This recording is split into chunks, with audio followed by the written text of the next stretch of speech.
Well, hello again, everyone, and welcome to the latest webcast that we're bringing you from Travel Weekly. We are in Bodrum at the Abta Travel Convention, and I'm delighted to be joined. I've never met you before. This is Darrell Wade, who is the founder and chairman of Intrepid, and we're so thrilled to meet you, and great that you're here at a UK travel event. It's great to be here.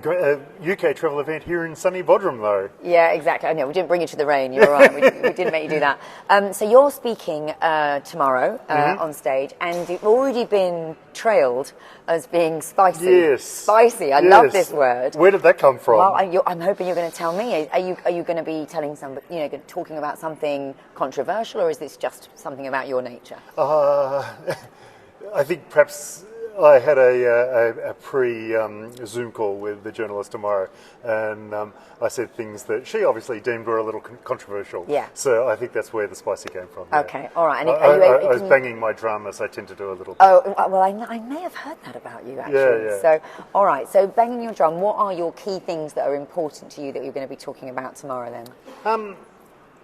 Look, it's a two-sided drum, right? It's one of those big ones. And on the one side of the drum, you've got lots of good things about the travel industry. You know, it's a wonderful industry we work in, and in terms of the whole world, we do lots of good stuff. You know, we employed millions of people around the world. Our GDP impact is huge.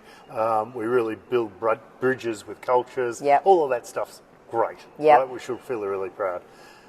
The other side of the drum is that our record on sustainability is really pretty poor.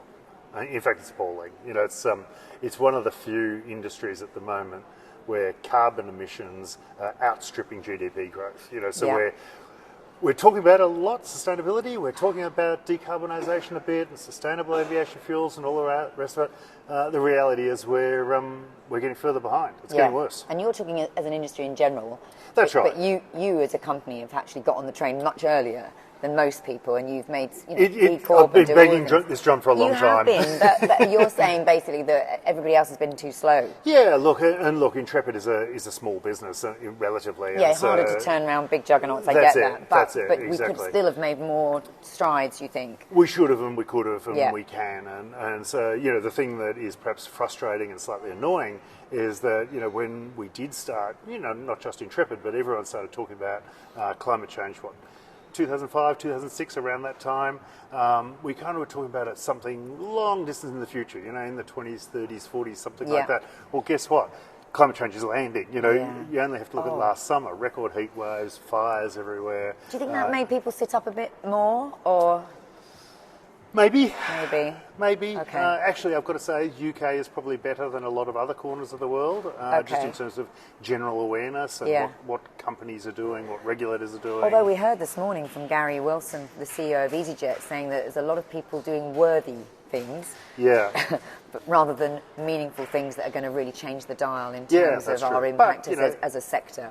But again, EasyJet, a pretty good example actually of actually doing quantifiable things that actually are reducing emissions and so forth. Yeah, so. and they're doing, bit like you do, you really work with the right suppliers, so hotel partners or the suppliers on the ground that are people that are doing or have the same values as you. Yeah, look, that's right. I mean, you do work with your supply chain because realistically that's where, in fact, in our case, 99% of our emissions are what's called Scope 3 emissions. So that means it's inbuilt into your supply chain. It's not us as such. So that makes it a little bit harder. You've got to work through things. But, even relatively basic things, like a lot of companies still don't know what their emissions actually even are. Because they haven't gone to the level to actually measure it and then put a framework around it to get a reduction process. In our particular case, why haven't they done that? Do they just think it's not important for their commercial part of their business? Possibly. And so it becomes a sort of a nice to do rather than fairness, essential. Historically, it was quite hard. Yeah. Actually, you to actually run that process of measurement was quite tricky. These days, it's much easier. There's lots of open source documents and methods you can get, including from us as a tour operator. So really, there's no excuses these days not to be doing it. Yeah. And you don't have to go for B Corp certification to. No. I mean, that's obviously at one end of the scale, but you could make a difference by doing some other things that are not necessarily quite that's right. I mean, just source all your electricity from renewable sources, things like that. And this is what you're going to be, because obviously James, your CEO, was here talking at the Abta convention last year, and he did a great presentation, all about sustainability and the importance of it, but why are you coming back a year later? Are you just going to be even harder hitting, or? Oh, I think I'll probably say something along the lines of, "Hey guys, you were told a year ago by James, why haven't you fixed it?" Okay. You know, all right. come on. We're going to get told Get off, going. aren't we? Maybe a little bit. Maybe a little bit. All right. Okay. Well, we look forward to that. Is that the main sort of thrust of your talk, or will you be touching on other aspects of? To be honest, I don't really know because it's a Q&A. Oh, it could be anything. So it could be like this. I'll give you what are you a going to say I've to got me no next? idea. What I do want to talk to you though about is about sort of the market and demand coming back. We've obviously been through a very difficult time. You go to some destinations that have been very difficult to travel to. Yep. Still are, of course. Are, and we've had, as you say, we've had big climate issues. We've had natural disasters. We've had earthquakes. Now got the Middle East. We've got the Middle East, so we've got conflict there. So just talk to us a little bit about. I mean, it affects you because you're a worldwide brand, aren't you? Yeah, we how are. does that But work? look, in a funny kind of way, it affects you perhaps less because we've got that global diversity. So you can move we people. have source markets from all over the place. People coming from America or from Britain or from Australia. And then they're going everywhere. So to a certain extent, you can reposition where people come from and go to. Yeah. So that gives us a level of flexibility that perhaps some operators or some agents don't have. But one of the things you talk about is how you work so well with the communities that you that's take people to. And so, of course, you can move people away, but then the people who are dependent on tourism are stuck. They can't move. They can't move. That's right. And so, look, to a certain extent, we can't do a lot about that. You know, right now, with the conflicts in Gaza and Israel, that's starting to spill over into demand for Egypt. Yeah. It's not serious yet, but we can see if this continues on for a longer time, Egypt will not have the year that we thought it would have next year. And it's now that's real popular. people, real jobs, real homes that where impact lands, and it's hard to do a lot about that. One of the things you do so amazingly well is your foundation and how you raise money. Oh, thank you, because I'm chair of that now. Are you? Oh, I didn't even. Honestly, this is the most very unscripted kind. interview, isn't it? We haven't planned this at all, but you do try where you can, and you have raised an awful lot of money for some of the affected communities that you travel to. Look, and take guests to. we're doing better than we have, and I've got to say the British travel industry has really got on board with that too. So it's been really last year when earlier this year when the Morocco earthquake happened. Agents got on board as well as the public at large, and that particular we raised 500. I think it was about £350,000. For Morocco, which is pretty amazing. It's incredible. From generosity of people, and it's great. Well, well done. Team effort. Yes, of cource. I didn't expect you to be out there just shaking your tin on your own. You talked about the UK market there. You just mentioned the UK. I know you sell in all these different source markets, but how is the UK doing? We feel that we've seen this real interest and surge in interest in adventure tourism here. You've been very instrumental in being part of ATAS, which is the Association of Touring Adventure Operators. But everybody on the stage this morning at an event we ran was talking about how that was a real growth part of their business. So what are you seeing? Yeah, look, we've seen it for quite a while, I guess, but I think coming out of COVID, it's been that much more again.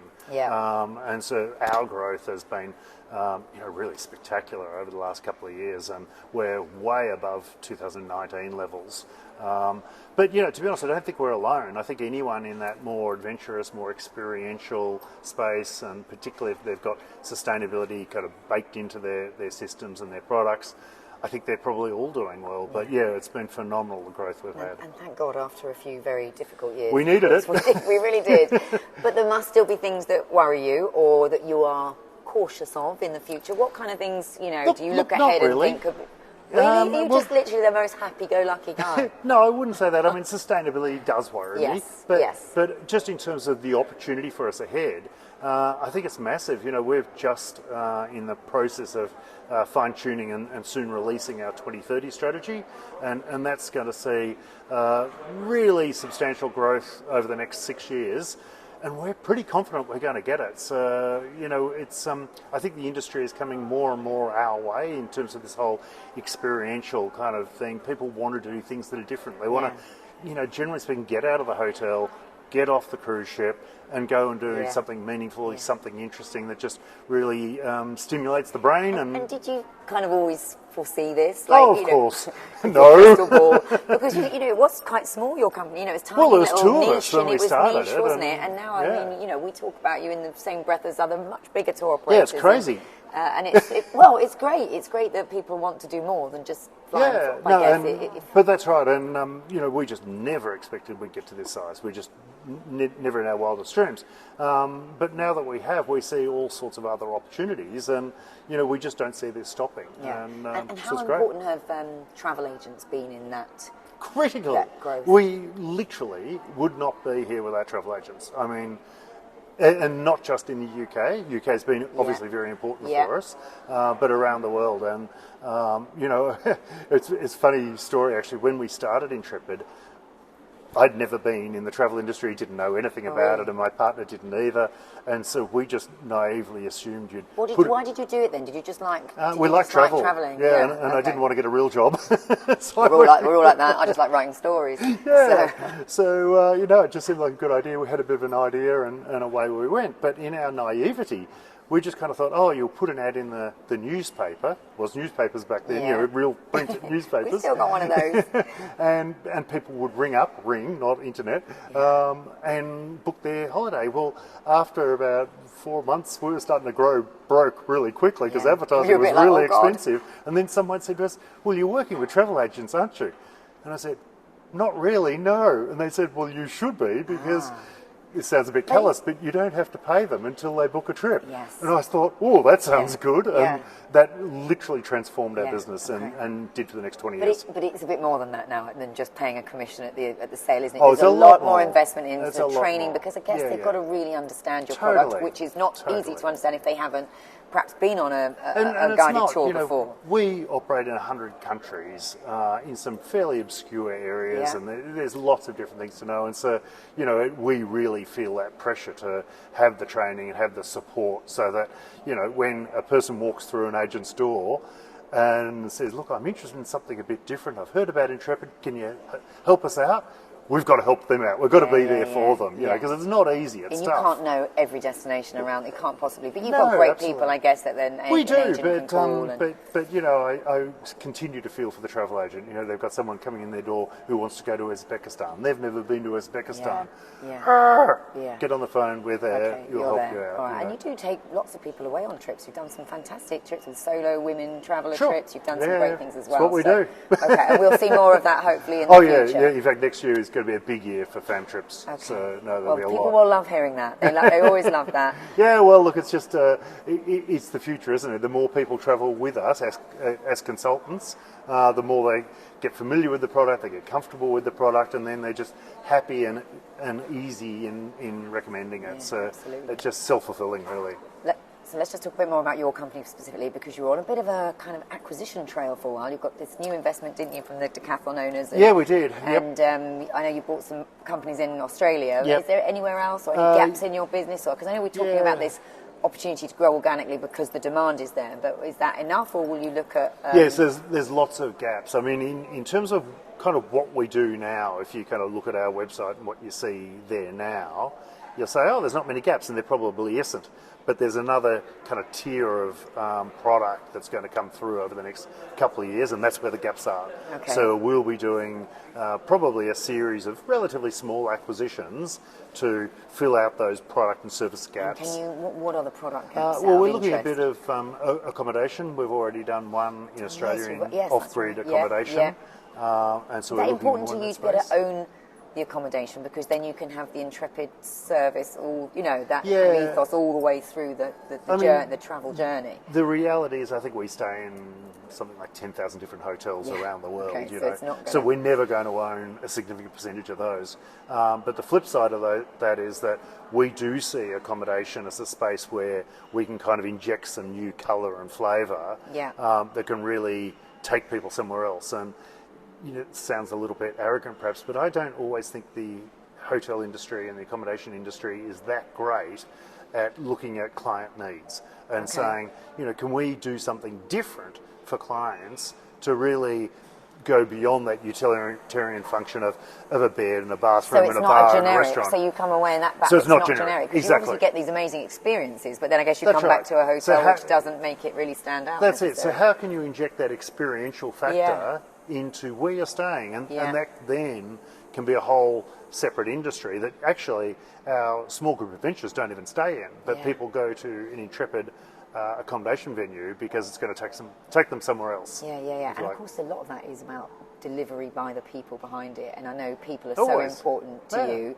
I've talked to James before about how it's so important that now, because it's almost like the candidates are employing the business. They want to know what you stand for and what your values are, and that your culture is right. Yeah. And it's hard to get They the do right and staff. they don't. We just find, people talk about staff shortages and all the rest of it. I've got to say, when we, advertise a position, we get loads of applicants. We're not seeing shortages at all. Okay. So, I think But you must be doing something different then, because everybody else will tell. I've literally just done a panel on that this morning where people were like, resources are our biggest issue, we can't get the right people in our business. Well, that perhaps says something about their company, that they're not responding to, again, it goes back to that positioning of where you are in terms of, what you're saying about sustainability, what you're saying about your own people, what you're saying about the destination you're going to. The thing is, it's your DNA. This We've this done it comes for 30 naturally years. for you. It's easy Other for people us. have now got to I start think it's easy. making sure they're ticking all those. Yeah, okay. no, that's true.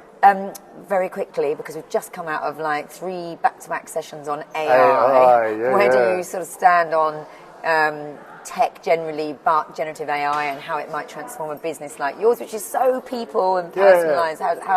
How will you... And actually, that last presentation I thought was perhaps the most interesting of them all, in that people are still the most important thing, and the thing that we all have in our heads is a brain, and this artificial intelligence thing, it is artificial, and so it only does what we ultimately feed it to do.